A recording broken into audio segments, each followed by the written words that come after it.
recognize the indigenous peoples as original stewards of this land and all the relatives within it. As these words of acknowledgement are spoken and heard, the ties nations have to their traditional homeland are renewed and reaffirmed.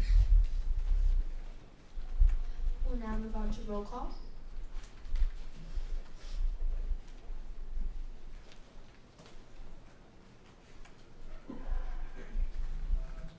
C.C. Albert, Ronald Aquino, Jose Arredondo, Present.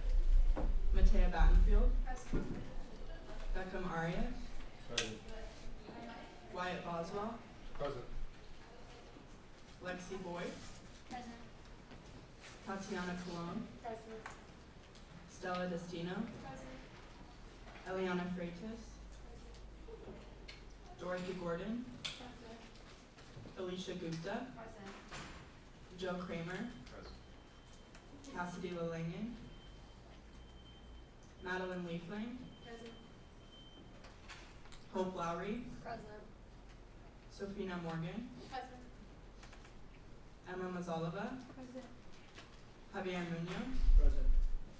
Julia Neubauer, Present. Ella Nosti, Savina Pirin, Michael Provin, Michael Sandoval, Present. Natalie Trujillo, Present. Sophia Vo, Present by proxy. Abigail Wachter. Present.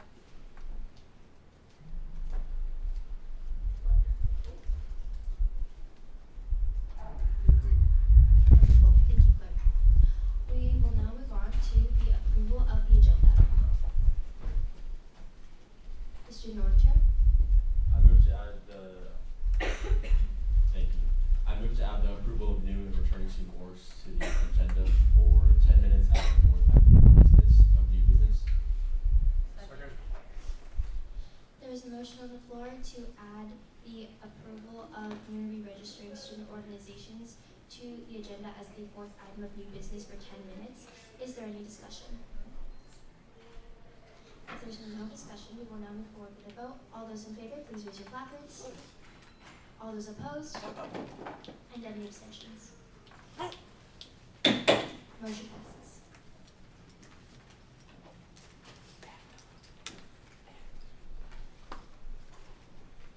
Senator Michael, I move to approve the agenda for 11/13, 2025. Second. I move to approve the agenda for 11/13, 2025. Second. there's a motion on the floor that has been seconded to approve the agenda for 11/13/2025. Is there any discussion? If there's no discussion, we will now move forward to a vote. All those in favor, please raise your placards. All those opposed, and any abstentions? Agenda passes. We now have the approval of the minutes from last week's Senate meeting. Senator Eliana,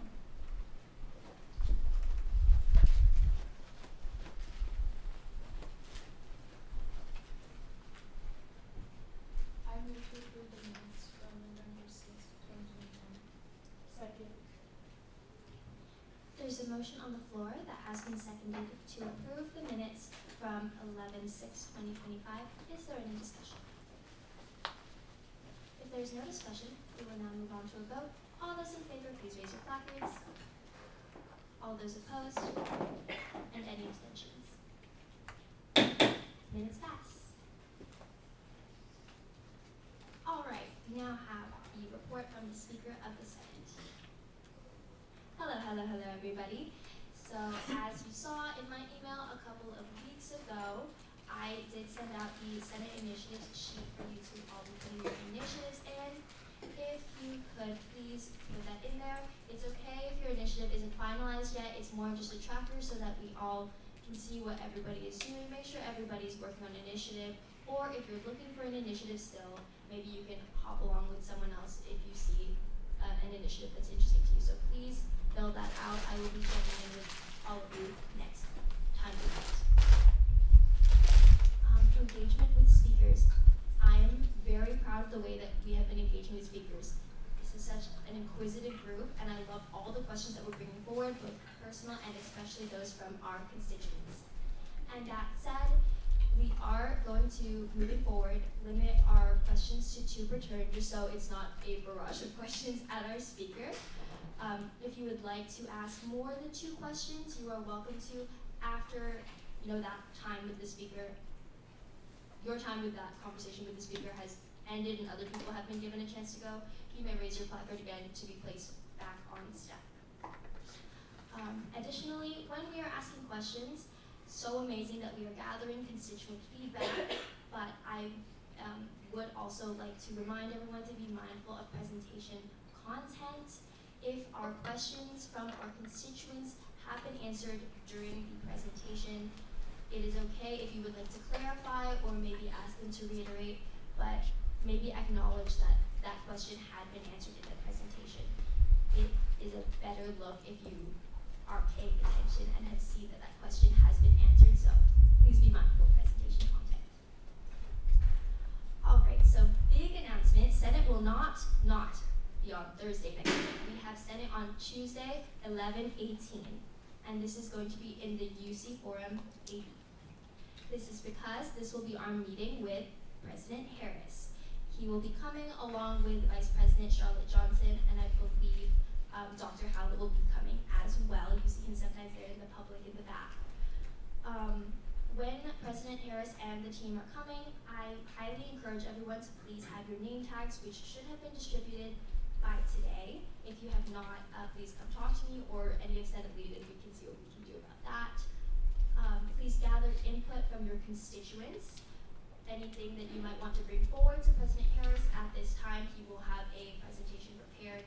So if you have questions about that presentation or you have anything from constituents to be brought up to him, please have that ready by next week's Senate meeting on Tuesday. And as I said, because we are meeting with the specific speaker, business professional is highly encouraged for this meeting. All right.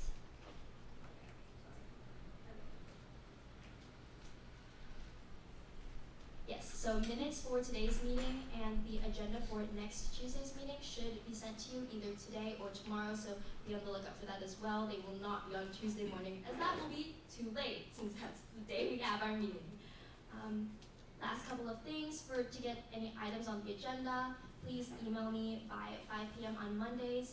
Usually my agendas will come out around 8 a.m. on Tuesday mornings, so please get anything you want on the agenda to me before then, because once I send it out, it does become public and we have to amend the agenda during Senate, which is fine, but it would be nice to just have it on the agenda already.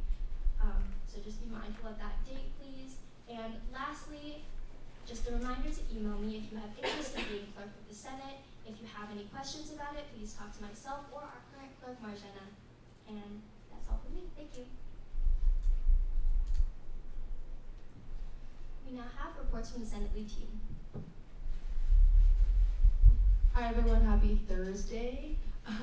Sorry, we're sharing a computer. Today we have the interim provost coming to speak today, so be on your best behavior, and I hope you guys went over the slides and have good questions lined up.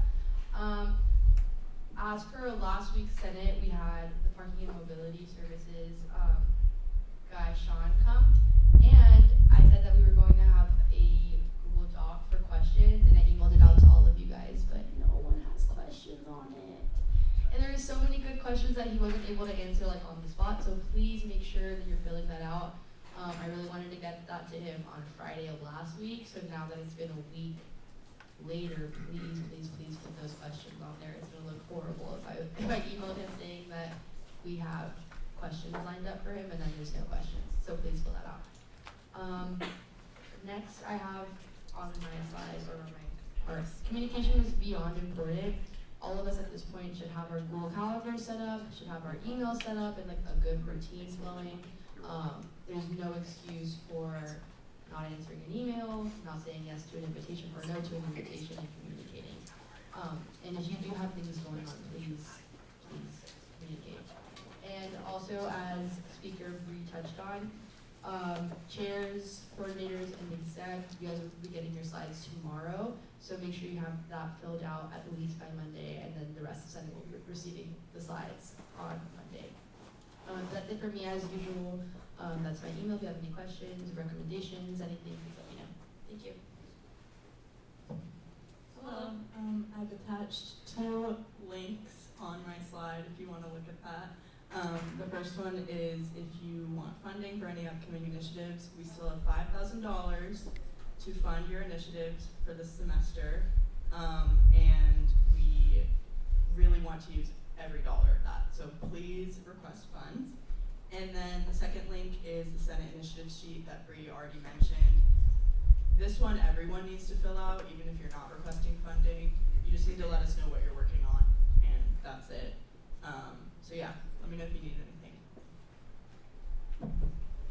Hi everybody, happy Thursday. This is our last full week before we get to go to break. I hope everybody's super excited. I hope that we're finishing the semester out strong. If you guys need anything, my email is up here. You guys are always welcome to reach out. Yeah, that's all I have for you guys.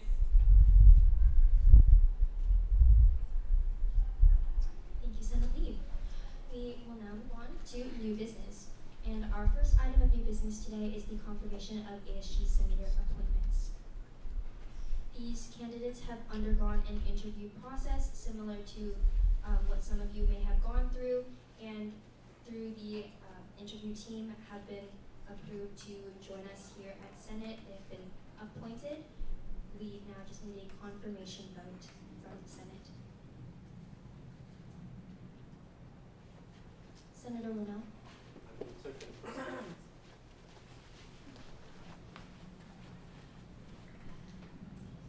I move to confirm the new ASG senators for the 2025-2026 school year. Second. There's a motion on the floor that has been seconded to approve the new senators for the 2025-2026 school year. Is there any discussion? If there is no discussion, we will now move on to a vote. All those in favor, please raise your placards. All those opposed? And any abstentions? Motion passes. Thank you all for that confirmation vote. I now invite those to be sworn into the front and our parliamentarian up to the front as well to swear them in.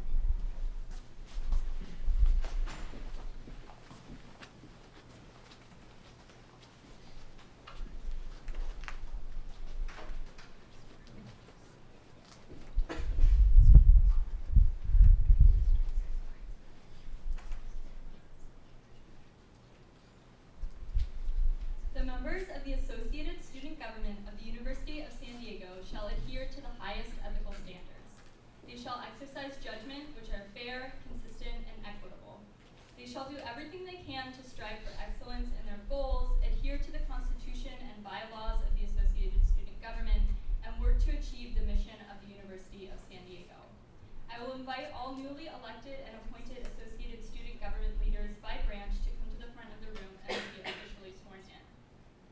After each of the following questions, please respond with, I will.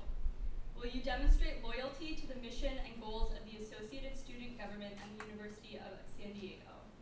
I will. Will you be fair and just in the treatment of all, addressing issues and people without prejudice, and maintaining a positive working and learning environment? I will. Will you honor agreements and preserve confidentiality? I will. Will you be honest in and accountable for your actions and statements? I will. Will you demonstrate personal and professional integrity in all manners and respect ASG leaders, administrators, faculty, staff, and students? I will.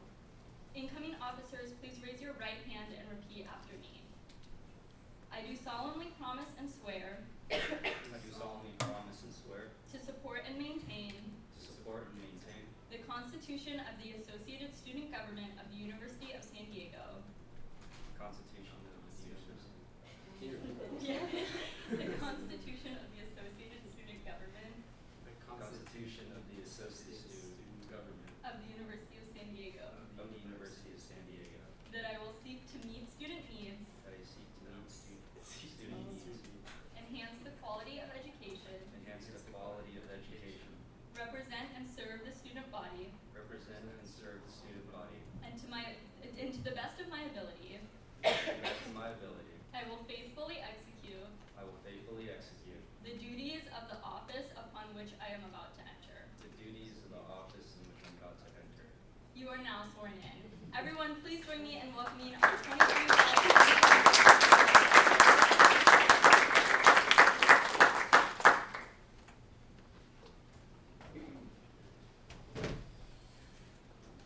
Thank you, parliamentarian, for leading us with that. Welcome to sitting with us here at the U to our new senators. All right, our next item of new business is our presentation by the interim provost, Nicholas Santilli, who I see is in the back of the room with us. So at this time, I invite him to come to the front to give his presentation. Please give him a hand.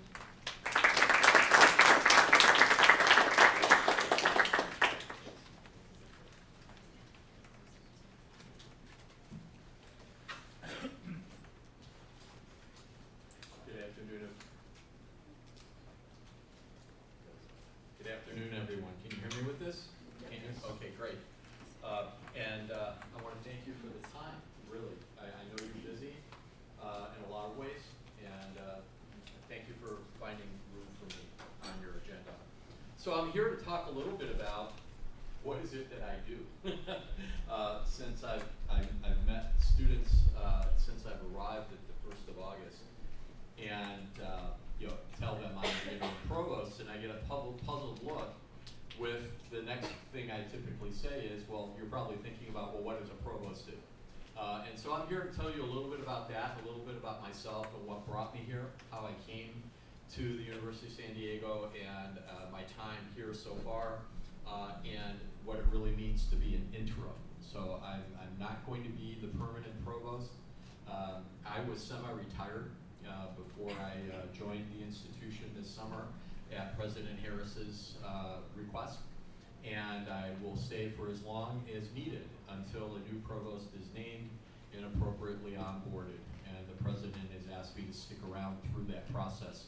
So it's very likely I'll be here through the spring semester to be here with you and talking a bit about what it means to be in academic affairs, and also to advance the mission and purpose of the university.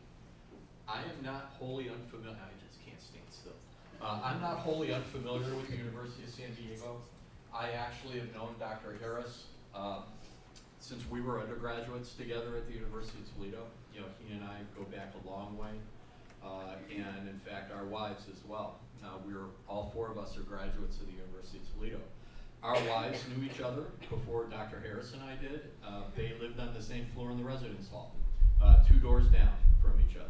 And so we actually met, Jim and I actually met through our wives at the time when we were dating, and got to know one another. Of our group of 7 couples, the 2 of us went off into higher education, so that's what kind of led us here.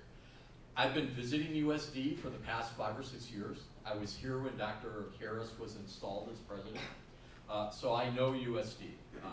And I also did some workshops on institutional strategic planning in preparation for the strategic plan that the institution is now implementing, which is a considerably important act for an institution. And I also was helpful with the revision and recasting of the mission and vision and value statement, basically acting as a consultant. So I worked with the teams that were doing this work and provided opportunities to lend some guidance based on my experience in doing integrated planning for higher education institutions. But to tell you a little bit more about me, this is sort of my resume, you might say. I have a bachelor's degree in psychology with also a second major. Like many of you, I was an overachiever and had 2 majors and a minor. And my second major was communication theory. I actually taught public speaking as a senior in college. I was teaching a lab section for public speaking, so I got a taste of college speaking while I was still an undergraduate college student. Then moved on to get a master's in educational psychology, both from the University of Toledo. I moved from that point in my life to Catholic University of America in Washington, D.C., and had the opportunity to get a PhD in developmental psychology there. And ever since that time, I started teaching in higher education in 1984. So I'm in like my 30th, 40th year of teaching and work at universities. I've been a faculty member and taught developmental psychology for years. In fact, when I heard from Dr. Harris, I was preparing my lifespan psychology class for the course I was going to teach at my former institution where I spent most of my career, John Carroll University in Cleveland, Ohio, which is where I'm from. I'm a native Clevelander, grew up there, and I was getting ready to teach my course. And then also doing some consulting with a couple of institutions on integrated planning, which is one of the things that I've spent a good bit of my career doing, as you can see here. So I went through the faculty route, got tenured, promoted to full professor. Now I'm professor emeritus of psychological science. Any psych majors? Any psych majors here? Yeah, great. Oh, love it. Thank you. But I also have done a lot of work in administration. I was an academic department chair for 8 years. I also did work in that long list of things: integrated planning, academic planning, assessment, accreditation, governance, institutional effectiveness. And I was also a vice president for academic and student affairs. So I had the whole student affairs operation at one of the institutions I worked at report to me as well. So basically, if you take Charlotte Johnson, Vice President Johnson's job, and this job into one, that's what I did at this institution. And as you can see here, I also spent time as a senior director for learning strategy for the Society for College and University Planning. I worked for them for 5 years after I retired from John Carroll. So really, the planning background that I have, I worked for accreditors and with accrediting bodies, but I always taught. I was always in the classroom, teaching a class, whether it was in our core curriculum at the institution that I was at, or other kinds of courses in the psychology department. Also taught in a master's program in nonprofit administration. I taught organizational planning for that. So long history of teaching, long history of service, and being a developmental psychologist, what I'm most interested in is how I can use what I know about developmental psychology to improve the lives of students. My specialty area is what I refer to as adolescence and emerging adulthood. It's basically the period of life between age 12 and 25, something most of you are in terms of where you're at developmentally. It's a new life stage, this emerging adulthood stage. Jeffrey Arnett is the researcher. He's quoted there or cited there at the bottom. He created and coined this life stage of emerging adulthood. Because in the past, some of you may have taken an intro psych class, or if you're psych majors, you've heard of Eric Erickson, and he has these 8 stages of life and all of that. Well, what he did was inserted emerging adulthood between adolescence and young adulthood, because lives have changed, your experiences have changed. And as a consequence, we study your life differently. To talk about what specifically is important is what we call developmental tasks. These are the 5 things that Arnett has crafted as the 5 developmental tasks for people your age, between 18 and 25. Still figuring out who you are, especially in relationships and your career trajectory. What do I want to be? Is still questioning those things in your life and about yourself. And as you can see here too, also there's a sense of instability. If you just take a moment and think about all of the places you've lived since you graduated high school, what would that number look like? Take a minute. How many places is that? And count, if you live in the res hall, when you came to school here, I lived at home, moved in the res hall, went back home, went to an apartment, maybe another apartment. So this is what Arnett meant by instability, the flux in your life, these kinds of things, and it's normal. That's the important thing. Arnett suggests that this is a normal developmental phenomenon in the kind of world that we live in now. Self-focus does not mean self-centered. Basically, what you are at this point in life is introspective, to really try to figure out who I am and what I am becoming and who I want to become, both in terms of your career, how you relate to other people, your relationships with other people, love relationships, all of these kinds of things. This is this period of time where you have a little opportunity to be a little bit more self-focused, and then feeling in between. The research that he's done, he asked people your age, do you think you're an adult? Or what are the significant markers of adulthood? So if you were to describe the kinds of things that you think are the criteria of adult status, what would that be? And that's a question I'd like to hear. You know, it's not rhetorical. So what would be the things that you would count among the characteristics of being an adult? Yes, go ahead. Let's say self-sufficiency. Self-sufficiency in what kind of way? Point of order, speaker not recognized. Oh, sorry. Sorry about that. We do abide by Robert's rules Okay. during Senate, but Senator Wyatt? Self-sufficiency. In terms of fiscally. Okay. Yeah. Fiscally, great, Yeah. great. Any other examples? Anybody else? Don't be shy. Senator Michael?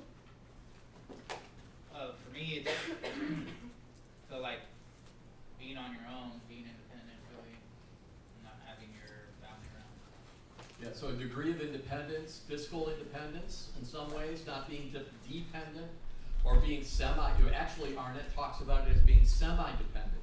In some areas you can make decisions for yourself, but yet in others you're still dependent upon others to inform you. Sometimes those others happen to be parents or other individuals that are important to you.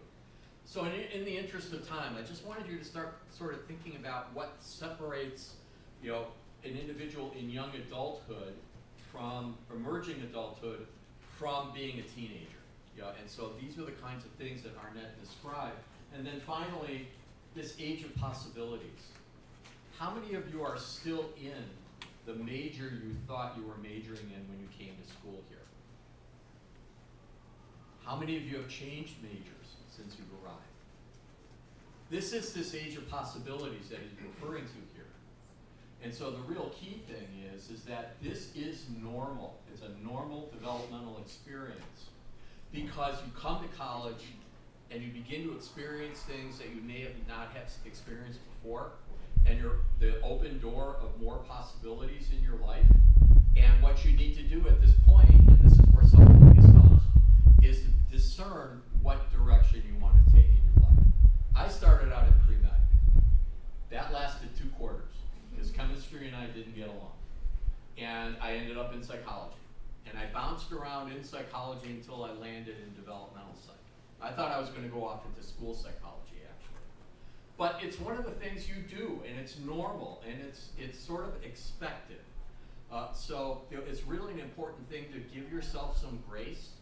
That if you don't have it all figured out right now, because in some ways the way the world is for you these days, it's hard to have it all figured out at your age. So it's really important to recognize that. Secondly, when you begin to think about what's important, then how do I take this knowledge about human development, especially human development for individuals your age, and apply it then to the work I do in higher education? Well, there are 2 things that are really important to me. We hear a lot about belonging these days, and it's a major effort here on campus. We want to be a campus that focuses on wellness and belonging. Well, as a developmental psychologist, belonging means 2 things to me. It needs to provide you with the opportunity to develop personal agency, feeling like you can do stuff, that you feel confident in your abilities. That's what we call agency. The other is social connectedness, basically your relationships with others. So balancing agency and connectedness. This is how I characterize belonging. And this is what the college environment should be doing for you, is giving you the opportunities to engage in things that give you some agency, like this. Think about what you've learned about yourself and working with other people by just being part of government, and this gives you some agency. The same thing regarding internships. Thinking about all the kinds of opportunities that you have, and then also connectedness really refers to how do I act with other people. People your age, your faculty and staff, your parents as you continue to age, all of these things. How do you remain connected? So today, I started reading a book by a former university president who now runs the Aspen Institute. His name is Daniel Porterfield. He was at Georgetown University as a vice president, and then moved off to Franklin and Marshall in Pennsylvania. And he wrote this book called Mindset Matters: The Power of College to Activate Lifelong Growth. And And basically what he talks about in this book are the 5 growth mindsets that college should provide and activate for people your age. These are those 5 mindsets. We need people who are discoverers, creators, mentors, collaborators, and strivers. And thinking about then for us and how we design the educational experience you have to activate these 5 mindsets in you. Because the world needs you to be these 5 things. We all need people who are creative. We all need people who are mentors. How do you mentor people, your friends and people younger than you, or even mentor up, which is critically important in our lives today. So these are the kinds of things that occupy a growth mindset. Think about all of the educational experiences you have here. This is an educational experience. Your education doesn't just happen in the classroom, it happens outside of the classroom. How many of you are involved in community engagement, service learning, volunteer work, any internships?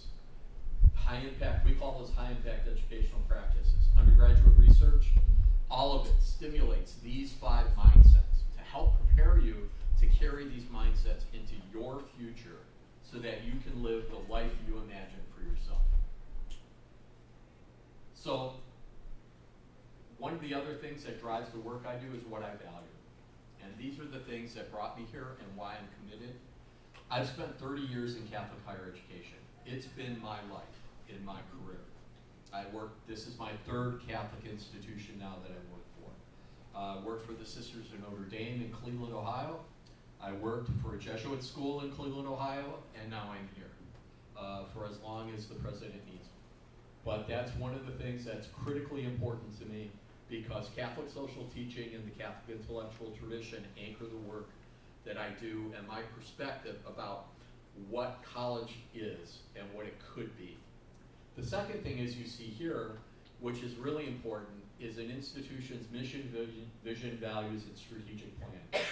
And these are things that I looked at and had a small part in helping in the development of the new strategic plan for the institution to create the kind of university experience for you, the faculty and the staff, and the local community, and the Catholic community, generally speaking, to have an impact. Finally, as you see here, liberal education is the foundation for life. So this is your core curriculum. I've been involved with working in core curricula for 30 years. Through all of my Catholic higher education experiences, we all had a core curriculum of some sort. When I was asked to join the community, there were 3 things I looked at when I found out I was coming on the website. I looked at the strategic plan. I looked at the area of institutional effectiveness because I did that work. I was wondering how that office was structured. And I looked at the core curriculum. The core curriculum you have here is extremely well designed. It's vertical and horizontal. You get depth and breadth. And for this perspective is really critically important because it gets you to think about more than just your major, because ultimately you will become more than your major. Just think about the people you are now and are becoming and how your ideas about the world have shaped you and how that's been shaped through various courses that you've taken and experiences you've had related to those classes. So this is what I do. I'm the chief academic officer on campus. That's probably easier for me to say than provost and vice president for academic affairs. Basically, anything in the academic domain on campus reports to me. All of the deans, some of the other academic areas, support areas. As you can see here, all of the academic deans, the vice provosts in academic affairs, academic support areas like ITS and enrollment management, and the Center for Educational Excellence, all of the and the International Center also report to me or ultimately to me through one of my vice provosts. So it's a big job. I'm also a member of the President's Administrative Team, member of the Strategic Leadership Team, the President's Cabinet. I staff the Academic Affairs Committee of the Board of Trustees, so I'm always at board meetings as well. And one of the things that I did, let's see if this works.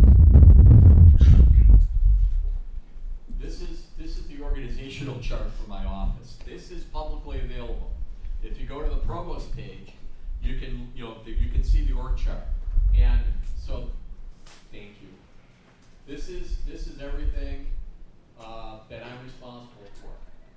So as you can see, it's a lot, and the job tends to be a lot. But it's okay. This is the third time I've done it. I've been a VP for Academic Affairs, provost at 2 other institutions. I knew what I'm getting myself into as I moved here, and really thinking about having an opportunity to continue to move the institution forward in the space that I'm in, because it's awkward to be an interim anything, because basically I'm a short timer. What can I do that I don't create problems to the permanent provost that follows me? Or what can I accomplish to clean up so that the permanent provost who follows me doesn't need to worry about it? But these are the wonderful people that work for me. Many of you have interactions with them in some way at some point in time. And so it's really important that you understand sort of the scope of this job and what a provost really means. And different institutions have a different model for provosts. Some provosts have athletics reporting to them. I don't. Some provosts have student affairs vice presidents reporting to the provost, because they're often viewed as the executive or senior vice president in the institution. So all of these kinds of things are rolled into various kinds of provost, vice president of academic affairs jobs. So what I wanted to do is really, thank you, end with the questions that I received, and answer some of them quickly and give you an opportunity to answer some questions as well. I think I did the first part. If you have questions or want to pass me information or recommendations, the easiest way to do that is this: provost@sandiego.edu. That is my email address. I will get it. And so if you have, just tell me who you are, and then I could follow up on whatever questions you have, and feel free to send me a question or a comment or a suggestion if you have them. Working to bridge the gap between students and professors, what I would say is I work very closely with the deans. I meet with them every other week, and we discuss exactly those kinds of things. In terms of thinking about how to create the experience that you expect to have here on campus. And so, I hear from the deans and get their questions that they get from you and the professors in their units. So that's a way that I can help bridge. And then also, if necessary, have conversations like this, just to come and be present with you. The other way I try to bridge this gap between myself and my office and students and professors is be present. I go to a lot of athletic events. I go to a lot of talks. Some of you may have seen me around. That's one of the things that I feel, even though I'm interim, to be able to do this job effectively is to be with you and be with the community. So that's really important to me. And that's why I told Gabriella at lunch that I'm happy to come and talk to you whenever you're ready. And so I'm really feel very grateful to be here at this time. If you want to provide feedback, the same thing. Send it to the provost at sandiego.edu. And it may be that I may reach back and have an appointment with you, or have a conversation with you or a small group of individuals who are concerned about something or have questions about something. And so that's one of the things that I would also do as well. Plans, goals, objectives for the academic year, hiring the next provost. We've had the provost candidates come through, so we'll be hearing sometime soon who that next provost will be. Implementing the strategic plan is the institution's highest priority. And if you had a chance to look at the strategic plan, you are in it. The very first goal is thriving students. And then there are other objectives within other goals that also focus on your experience. So that's really important for the institution to thrive, to have it focus on the strategic plan for the institution, because it's designed to create the university that will help you achieve what you want to achieve in your life. Opportunities to develop, implement, and assess new academic programs. So one of the things I'm working with the deans on now are new academic programs, both at the undergraduate and graduate level, both face-to-face and online, because there's opportunity here to be able to expand programs especially expand programs for particular groups of people. Are we serving veterans well enough? You know, do we have programs and access to those that's good for them? And then all of the other groups on campus, you know, thinking about the kinds of things that we can do to create more access and help you be successful as you pursue your dreams. Then finally, the thing that I'm most important, you know, is most important to me right now, the faculty have heard me say this, I've said it a number of times across campus, is we need to address AI as an institution and its impact on your experience, its impact on your particular trajectory for your career. Some of you already know that employers that you may be looking at or experiences that you want to have after you leave here will have an expectation that you know how to use AI and use it in an ethical, responsible way and have an advantage of using it to help you do the work that you imagine doing. So there's already a lot of things happening. Some of you know this already because you may have taken classes where you're using AI in your class. We need to have a more dedicated view of what AI looks like at a contemporary Catholic university. Interestingly enough, if you're interested at all in this, actually the Pope's been talking about it. The Vatican has been producing documents on what is a Catholic perspective on AI. Being a Catholic institution, we have that opportunity to really become part of that conversation. So that's what that's what I'm interested in, and what I hope to accomplish while I'm here. A little bit about me, and it's really, you know, for me this is a privilege you don't get very often. That is to have an opportunity to work with a close friend at the end of my career, and as I was telling my wife about this opportunity, I said it's sort of like my capstone project. And I know some of you know what capstone projects are, but this is it for me. I'll go back into retirement, work with a couple of schools on their strategic plans, but I'm not looking to work full time again. So I'm at a point in my life where I have 4 granddaughters who are more interested in hanging out with me than me working at another institution. So thank you for your time. Do we have time for questions? Can we take some questions? We have about 3 minutes for questions. If you have time for that, does anyone have any questions that you would like to ask?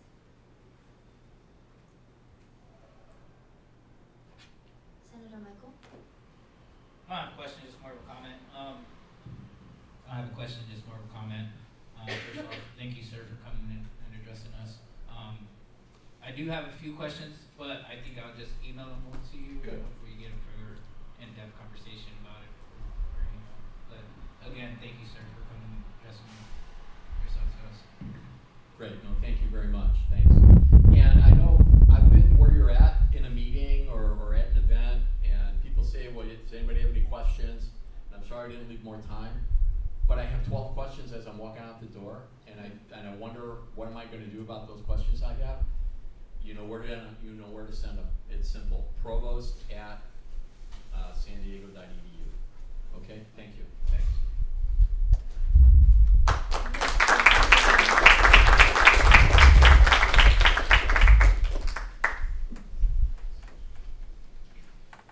Bye. Take care. It's great to meet everybody. Take care.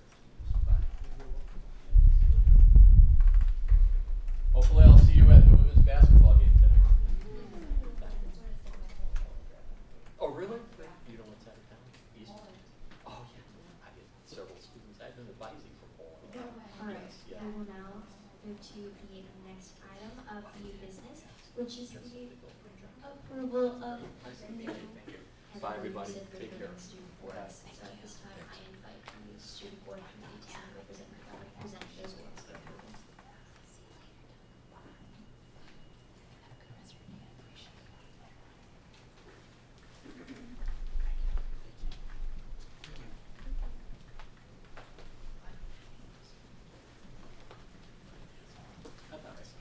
Hi everyone, we will be approving some new supervisions today.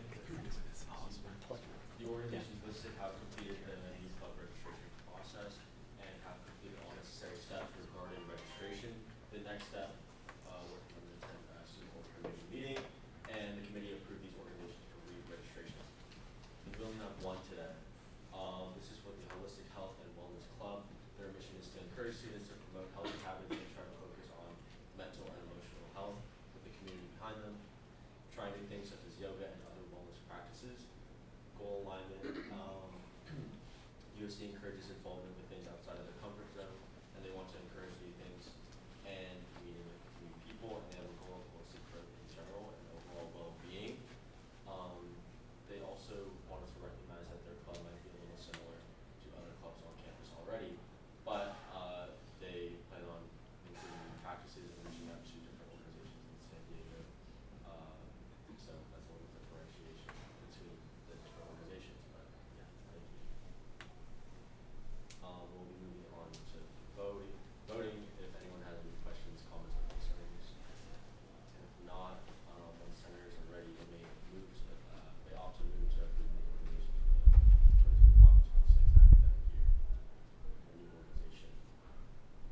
Mobility Coordinator. I just had a Yeah. I just had a clarifying question. I was wondering, does this club have a plan already, or any events that they have planned to differentiate themselves from other wellness clubs, or is it just kind of just a plan to be different? They mentioned some things like partnering with, I believe it was the Scarlet Fund, on our notes, and yeah, so they just plan on branching outside of campus as well, and collaborating with other organizations, local organizations in San Diego.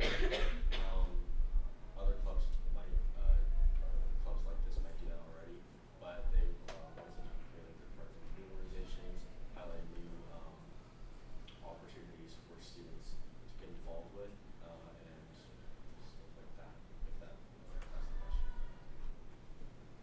Senator Abigail. Is this on? Okay. I was just wondering what the similar organizations were, and like if you could give just like a really quick summary, just because I haven't really heard about either of these before. I'm not really sure what the organizations are specifically that they were similar to, but there are like different clubs that center around wellness on campus. This one just so happens to focus on different activities and different plans, I guess. But if that answers your question, I'm sure I could find those answers for you, and like those organizations that are similar to it.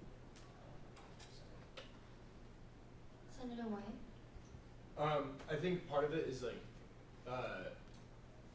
the different activities that they're going to try to do is like yoga and meditation and stuff like that, and some of those clubs already exist, but they're looking at it from like a more holistic perspective, where I think they also mentioned they'll talk about nutrition and other things like that. So it's like overall wellness, but the specifics of the wellness are already tied to some clubs. Athletics Coordinator.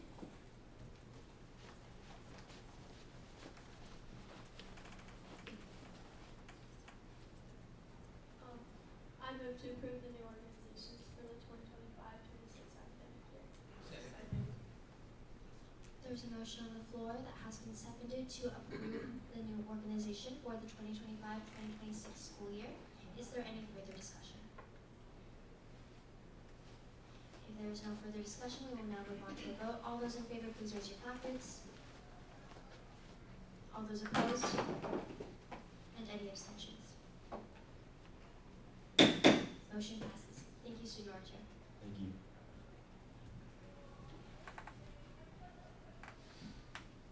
All right, we now have our reports from the committee chairs and coordinators.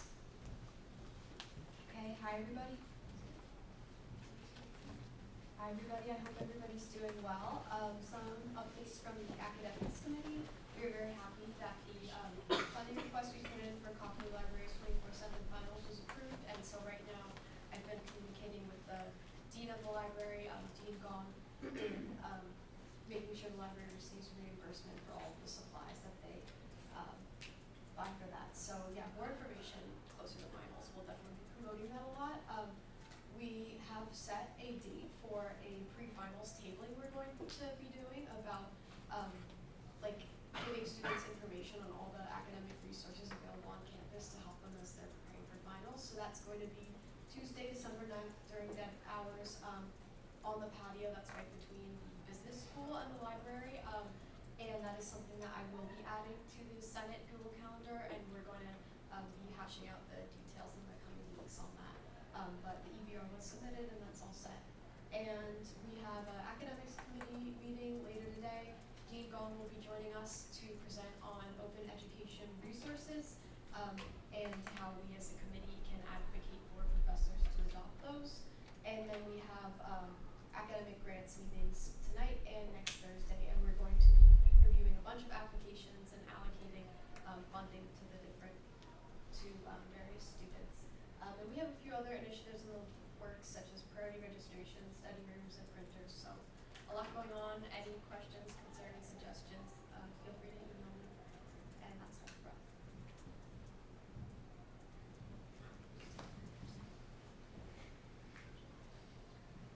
everyone.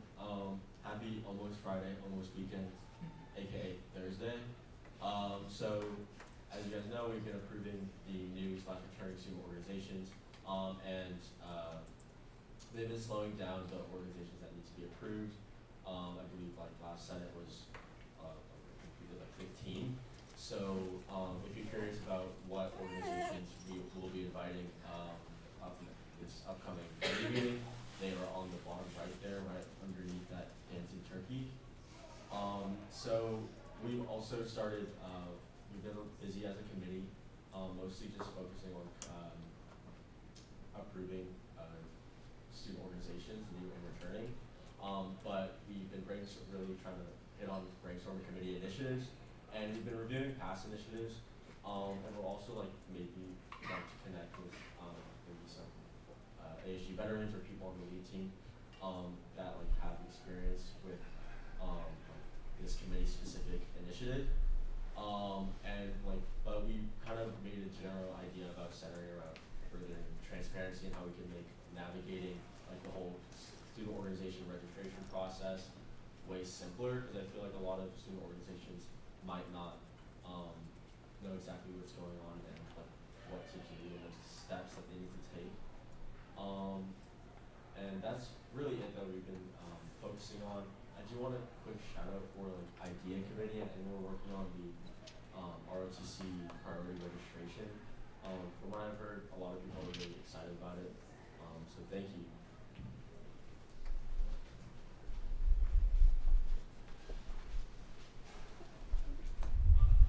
Hello everyone.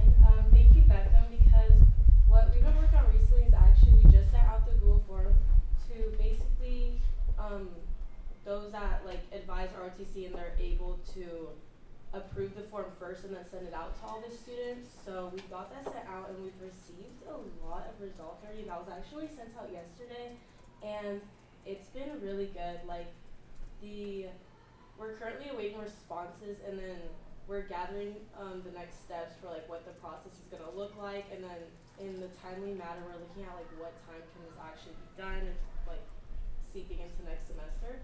But we've gotten a lot of like ROTC students that are reacting pretty well to it. They're very excited, and a lot of feedback in that form and things like definitely to like educate ASG on things that we don't know. But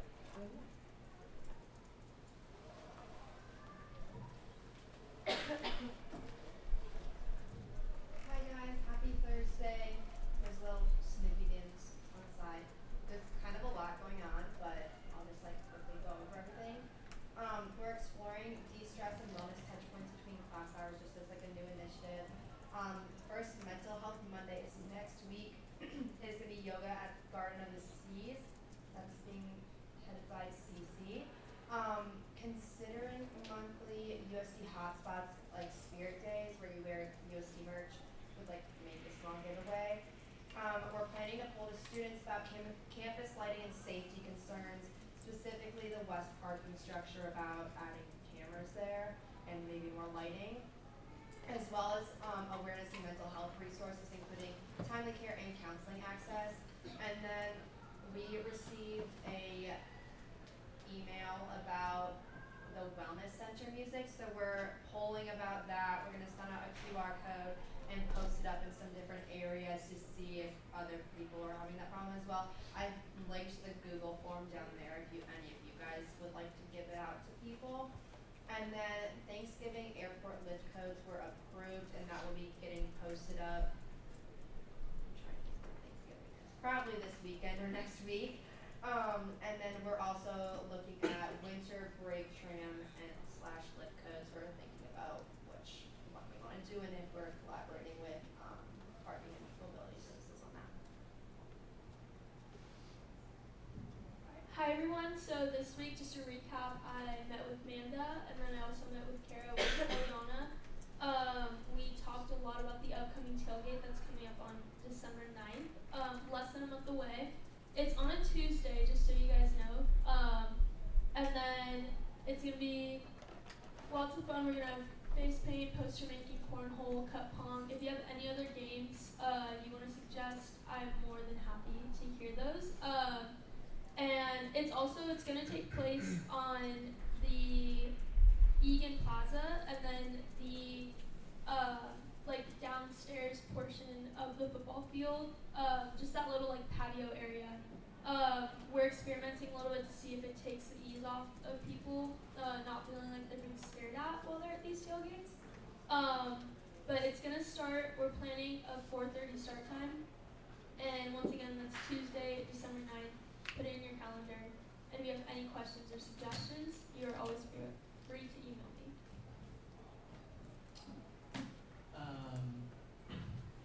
So recently my tabling event got approved, which is dedicated to food waste and recycling here on campus. I'm going to be doing a tabling event for the SLP on December 2nd between 5:30 and 8:30, which is from what I heard from my constituents, the best time to do it because that's when the rush comes in. And I want to inform a lot of people about the recycling practices that California has, more specifically San Diego has, and the recycling practices that we here on campus have, because they can be a little bit different. And just about food waste, the dorm food waste program that we have here, where you can actually request to have a food waste like bag from your RA, and you can reduce food waste and compost it from them, and they will actually help you for that. So I just want to inform on that. Additionally, the holiday fair is on the 4th of December, so 2 days after my tabling event, the holiday fair, which is going to be explaining different things about having a sustainable holiday, etc. And then I also contacted Lexi, who helped me with some information about how we're going to do the Camino and Founders competition and how the best incentives to go with that, etc.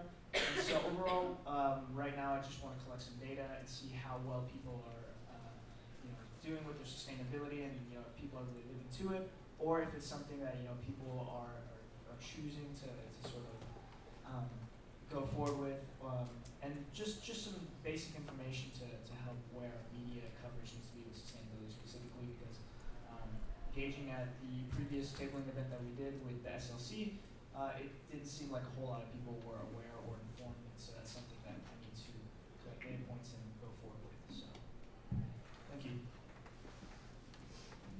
Hi guys, I'm speaking for Cassidy. She is not here today because she is moving, and she's sorry that she's not here. She wishes you all a happy Thursday and Kindness Day, so I'm going to be extra kind today. She had her tabling event yesterday, and I stopped by. I hope a lot of you guys did too. It seemed like it went very well for her. It was for Movember, and she appreciates anyone who stopped by or helped out. For STI testing, $670 of the $4,000 has been used, and advertising will be worked on to help promote that more, obviously. And then some upcoming events surrounding health and wellness are World Kindness Point Day. of order. The time allotted for this activity has now passed. Senator Cici? I move to extend the time of committee reports by 5 minutes. Second. There's a motion on the floor that has been seconded to extend the time for committee reports from chairs and coordinators to 5 more minutes. Is there any discussion? If there's no discussion, we will move forward to a vote. All those in favor, please raise your placards. All those opposed, and any abstentions. Motion passes. 5 more minutes are added to the clock. Okay, so World Kindness Day today. There's a tabling event going on right now. Make sure you spread extra kindness day. Sorry guys. Healthy Queer Love is happening on November 17th. On November 18th, a Taste of Home will be happening. And on November 20th, a panel for men's health and masculinity will be happening. So if you're interested, you can register using the QR code. I don't know where that is, but I can cover something out. Oh, there we go. And then she wishes you all a happy Thursday and Kindness Day, and please spread extra kindness today. Thank you. Thank you, committee chairs and board members. We'll now move forward to reports from the executive board.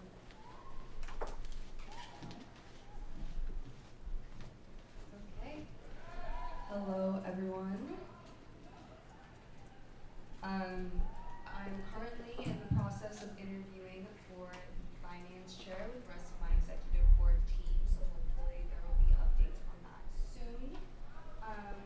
I've met with the discretionary fund committee and the get involved fund committee.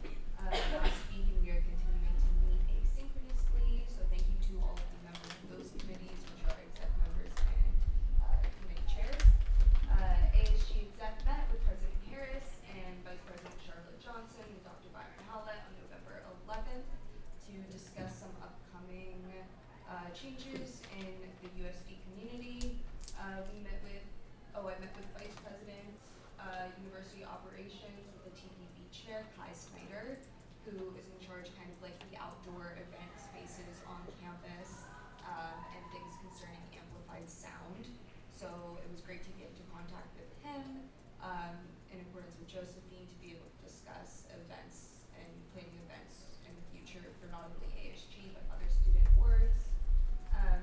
I'm meeting again with Sean Horrigan, Director of Parking Mobility Services, next week on November 20th.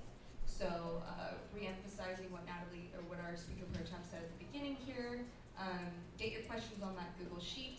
We had to extend time multiple times, so I know there were questions. So I can discuss those with him in person. The quarter 2 finance deadline is November 26th for those with concerns. And I'm helping with the student research project tomorrow from 5:30 to 6 on food insecurity, if anyone is interested in helping with that student.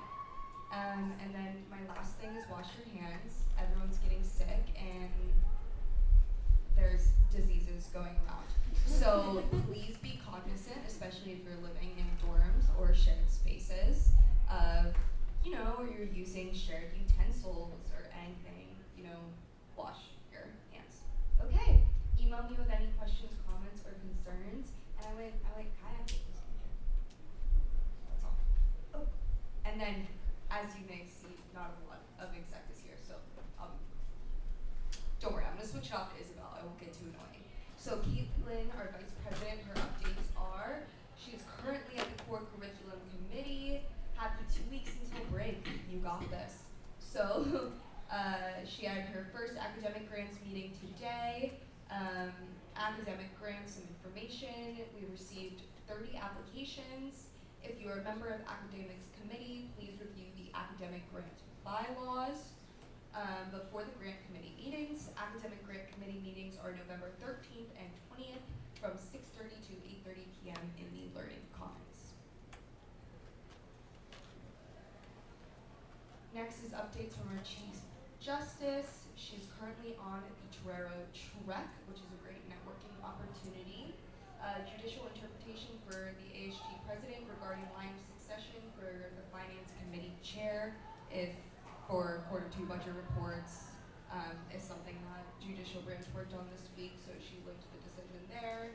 TLDR, the next highest individual in line of succession who is not a voting member of the committee would serve as chair.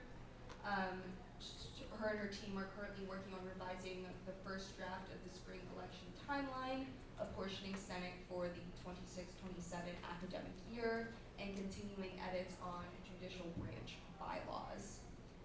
She attended the Student Code of Conduct kickoff meeting on Monday, and they begin meeting bi-weekly with subcommittee next week. Next parking reappeals is Tuesday, November 18th, and she will be interviewing one of the finance chair candidates later this week. Okay, updates from the Torero program board chair. She's also at a Torero Trek.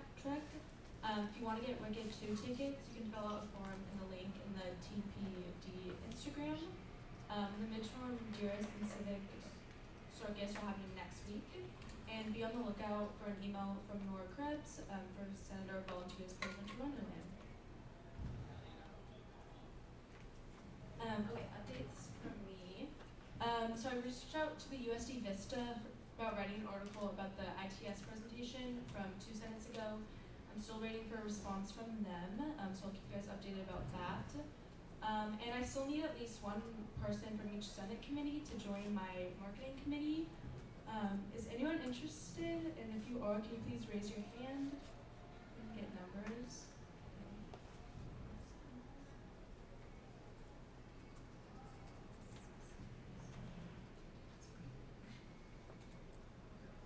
Thanks, guys.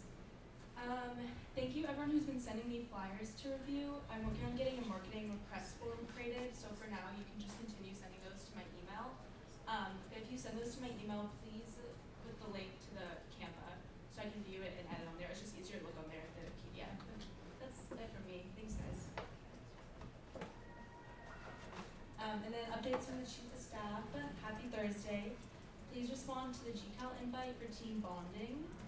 Finance committee members respond to the GCAL invite so that we can decide finalized dates will be for that. Enter next semester classes and responsibilities into your GCAL, and and then there's gonna be a working meeting with Sean and President Lilly.